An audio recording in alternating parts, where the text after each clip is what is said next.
Hi everyone, Noe Jose, back in the basement, and today I'm going to talk about the Uesaka men's powerlifting bar.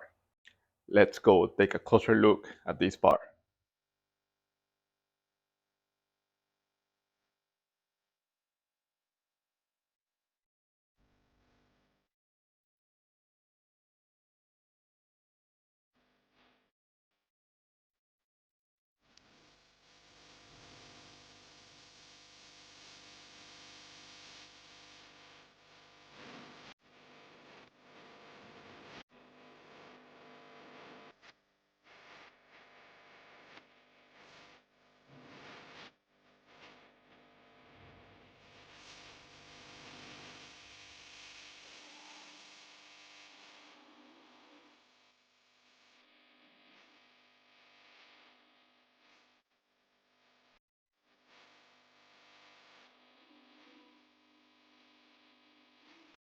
Alright, so let's start with the specs of this bar.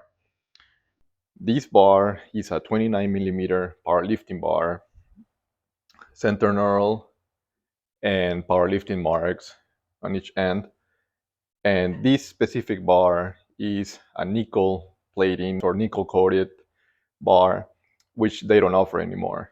The website used to say that it will come with nickel, but in the last few years, they transitioned from nickel to hard chrome.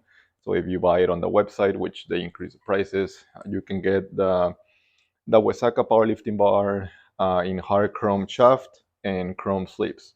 This bar still has the chrome sleeves, but the shaft is nickel, and you can no longer get it uh, unless you buy it from somebody else or in the used market. So this bar is a 25 TPI bar. Let's talk about the knurling, which is the most important part about this bar.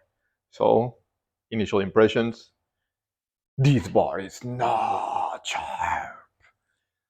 Yeah, a scoop wouldn't say this is not sharp. It is a has a really passive knurl similar to the Ohio bar or the American barbell knurling of the dumbbells. I don't know if you have tried that, but it has a really passive knurl. I'll post some close-ups of the knurling from the sides, but the center knurl has a different knurling from the sides of where you put your hands. So the center knurl is a really passive, kind of like non-existent um, knurl. So it doesn't feel really good when you put it on your back. It's probably good for front squats because they don't damage or wear your or tear your skin from the front. But for back squats, it is not really good. I really like this bar for bench press because sometimes after benching with really aggressive knurl or deadlifting or even squatting, your hands get tear up. So having a nice passive knurl to bench with, it's sometimes nice, and my hands appreciate that. The end caps have a sticker. They are not really fancy like the Kabuki ones. This is just a plain sticker that you can peel off and put another one.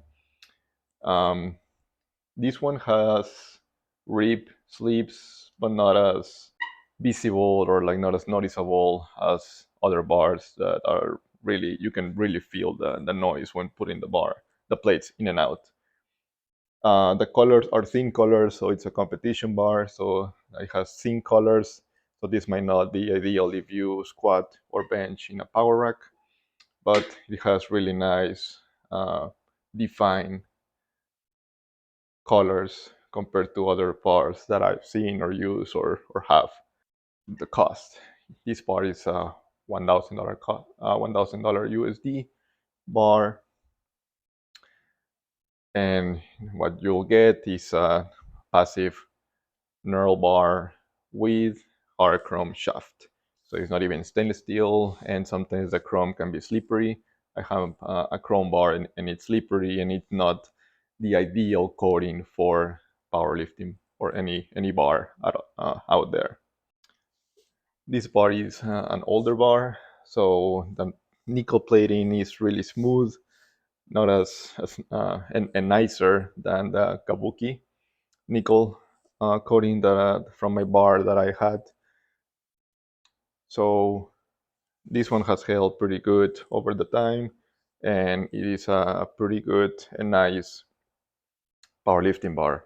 Also, a fun fact about the Knurling is that these bars have been hand pressed in Japan.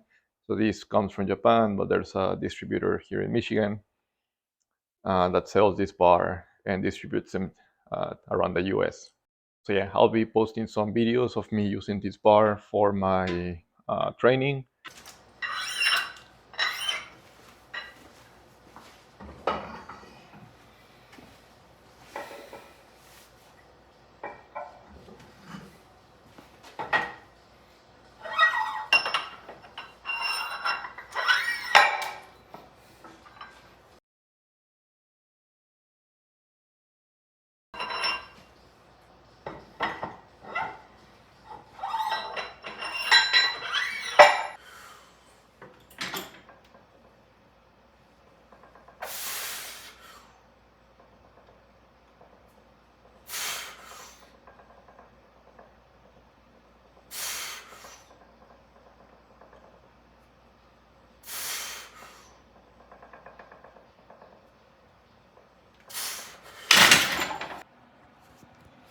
One last thing before I forget, these are the Uesaka Sebi colors that are also used for the weightlifting bars and weightlifting plates.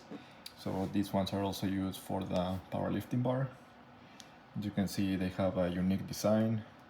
They are 2.5 kilograms each. It says Uesaka. And then it has a IWF, as this bar is no longer IPF approved. But you can use these bars as competition colors as they weigh 2.5 kg. So they're a pretty cool design. I wouldn't recommend this bar for the cost to anyone. I think for the starter bar, you shouldn't be getting this one. But if you have several bars and you want something different, something handmade, something from Japan, this will be a nice addition to your collection. But other than that, I'm not a big fan of the center knurl because it is very, very, very passive. But it is a really nice bar for bench. I don't like it for squats, I don't like it for deadlifts, but it is a really nice bar for benching. Well, if you have any questions, please drop them down below in the comments below, and I'll see you in the next one. Thank you, everyone.